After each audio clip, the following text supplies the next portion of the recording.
Mas dumami pa ang mga barko ng China na nakatambay sa West Philippine Sea. Hindi naman daw magpapatinag ang puwersa ng Pilipinas sa mga bagong alegasyon ng Beijing laban sa mga Pinoy. Yan ang agenda report ni Francis Folve.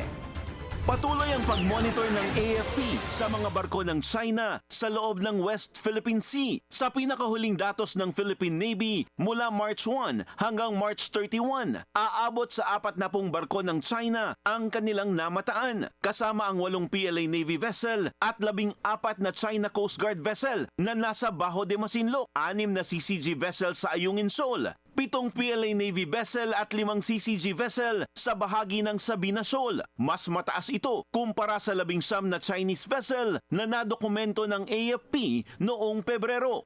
For the month of March, we monitored a total of 15,060 different maritime vessels in the archipelago and within our EEZ. Starting April 1 and April 2, the Philippine Coast Guard was able to monitor research vessels within our archipelagic waters. These were monitored by the Philippine Coast Guard. They were trailed by the Philippine Coast Guard and challenged. The Philippine Navy and the Unified Commands and GHU was monitoring all the developments. Ayon sa Coast Guard, patuloy nilang binubuntutan at niraradyohan ang mga Chinese vessel na iligal na nagpapatrolya sa ating karagatan.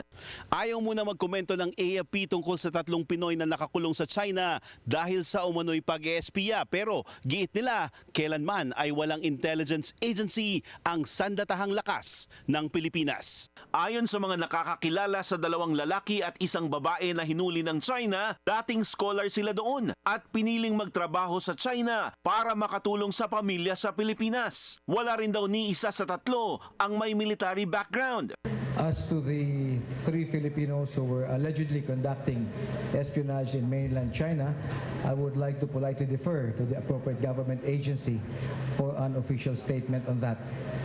Whatever happens, whether in mainland China or domestically, will not affect our resolve to keep performing our mandate in the West Philippine Sea of patrolling the seas and flying the skies. Ayon naman sa DFA, uma-assist na sila sa 3 para sa legal at iba pang pangangailangan ng mga ito. Para sa agenda, Francis Folve, Billionario News Channel.